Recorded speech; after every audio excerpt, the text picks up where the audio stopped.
they can then communicate with their pups and be able to find their pup if one of them has gone out to the ocean and come back.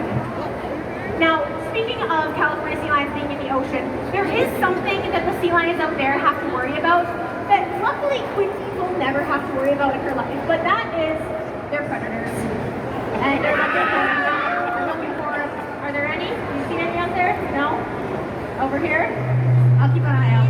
Alright, now, California sea lions in the wild, they have two main predators. I want to see if you guys can help me guess them. The first one is pretty big, gray, and it's white, and it's got a few legs. What? Guys, it's just Quincy. It's fine. Elaine's just messing with us. Quincy's a very good impressionist. But, you're right, it's a great white shark. Now the second one, it's actually even bigger than the great white shark, and it's black, and it's white, and yeah, a killer whale or an orca, whichever you want to call it, both of the names work. Now those are things that these sea lions have to worry about out in the wild.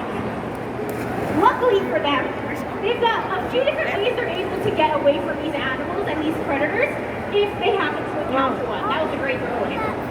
Now, the first one is simply what Quincy's doing right now. She's on land, just like you and I. It's very simple for them, but it's not as simple for sharks and orcas. They can't go on land. So, easy enough for them to be able to hop onto a beach if they're nearby and get away from that predator. If they aren't, their camouflage works very well as well.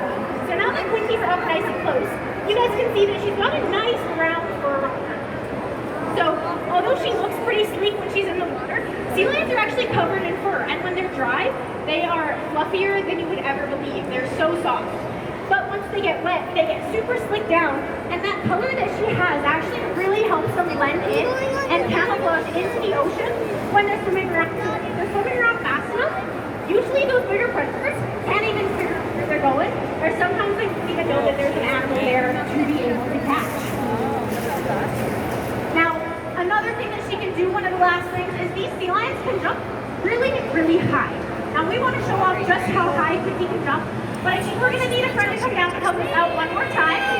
Fair warning, you might get a little bit wet. Want to come down? Yeah, come on down. All right, come on over and see right here. And you're okay with getting just a little bit, potentially a little bit wet, probably give your phone away. That's probably a good idea. It is. So what we're going to do is you might see these lying around in this pool here. These are what we call target holes. And this is how we do a lot of training with our sea lions, is they are trained to touch these target holes. So when you present this, they're going to touch the target. You're getting a little bit wet. All right, come on over with me. You're going to stand right up against the glass. I'm going to give you this. You are going to hold it as high or as low as you can go. Beautiful. Now don't move a muscle. Let's take a step right over here. And we'll see. Are we ready, Elaine? All right, send her on over. Here you go. Beautiful. Awesome. Number 5, friend. Let's get that straight back up. Friend's got a towel. Need it? She doesn't have a towel if you need it. Yes, she wants it. Now, I think that pretty much does it for our show, but we do have a little grand finale if you guys are interested. Quincy wanted to show off some of her higher energy behaviors, some of the really fun ones. You guys want to see that? Yeah! All right. So what I need from you to give Quincy some of that energy is I need you to please clap your hands, please stomp your feet, and give it up for Quincy.